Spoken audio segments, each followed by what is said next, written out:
रावलपिंडी की इंसदाद दहशतगर्दी अदालत में अलीमा खान और सलमान अकरम राजा की बानी से मुलाकात की दरख्वास्त पर कल समाअत होगी।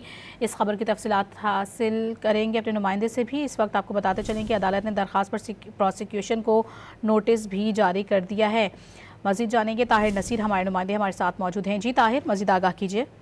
जी देखिए, रावलपिंडी की इंसदाद दहशतगर्दी अदालत के जज अमजद अली शाह की अदालत में अलीमा खान और सलमान अकरम राजा ने बानी पटेल से मुलाकात के लिए दरख्वास्त दायर की है। दरख्वास्त वकील फैसल मलिक के जरिए दायर की गई है। दरख्वास्त में ये मौक़िफ़ अपनाया गया कि GHQ हमला केस की समाअत 3 दिसंबर को मुकर्रर है। बानी से मुशावरत करनी है। बानी पटेल की बहनों को भी अरसे से मुलाकात की इजाजत नहीं दी जा रही। बानी पटेल से मुलाकात पर फैमिली को तशवीश लाक है। दरख्वास्त में मौक़िफ़ अपनाया गया बानी की लीगल टीम और फैमिली को मुलाकात की इजाजत दी जाए। अदालत ने बानी PTI से मुलाकात के लिए दायर दरखास्त पर प्रोसिक्यूशन को नोटिस जारी कर दिया और मजीद जो दरखास्त के ऊपर समाअत है वो कल की जाएगी। जी ठीक है ताहिर, साथ ही रहेगा। एक और खबर यह है कि रावलपिंडी की इंसदाद दहशतगर्दी अदालत ने शौकत खानम अस्पताल के बैंक अकाउंट एमरजेंसी बुनियादों पर गैर मुंजमद करने की दरखास्त पर समाअत कल के लिए मंजूर कर ली है। इस हवाले से क्या तफसीलात हैं?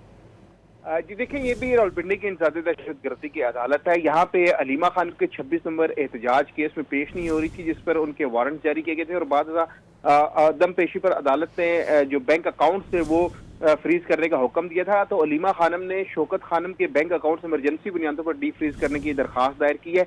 वकील फैसल मलिक के जरिए दरखास्त दायर की गई है और दरखास्त में मौक़िफ़ अपनाया गया कि शौकत खानम की दवाइयाँ जो है फूट पड़ी हैं। अदम अदायगी के बाद सैकड़ों मरीजों की जिंदगियां खतरे में पड़ गई हैं। फूट पर पड़ी दवाइयों में ज्यादातर लाइफ सेविंग ड्रग्स शामिल हैं। अकाउंट ब्लॉक होने से शौकत खानम अस्पताल की इंतजामिया को शदीद परेशानी का सामना है। वकील फैसल मलिक की जानिब से दायर दरखास्त उसमें यह भी मौक़िफ़ अपनाया गया कि शौकत खानम कैंसर अस्पताल को रोजाना दवाइयों की मद में अदायगियां करना पड़ती हैं। अलीमा खान अदालत के सामने सरेंडर कर चुके हैं। अब बैंक अकाउंट बंद रखने कोई जवाब नहीं बनता। दवाइयों की बर वक्त तरसील न होने से अगर कोई मरीज इंतकाल कर गया तो इसका जिम्मेदार कौन होगा?